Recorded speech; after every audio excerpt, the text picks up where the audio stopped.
বিসমিল্লাহির রহমানির রহিম। আসসালামু আলাইকুম।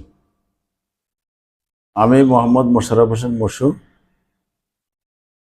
সাবেক স্বেচ্ছাসেবক দলের সভাপতি, সাবেক যুব দলের সভাপতি, সাবেক বিএনপির যুগ্ম আহ্বায়ক, বর্তমান লাকসাম উপজেলা বিএনপির সাংগঠনিক সম্পাদক। আমি লাকসাম পৌরসভায় একজন মেয়র প্রার্থী।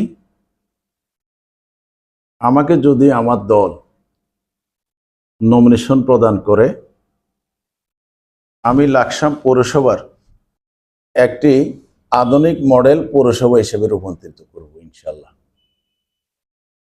আমি লাকসাম পৌরসভার জনগণের খেদমত করতে চাই।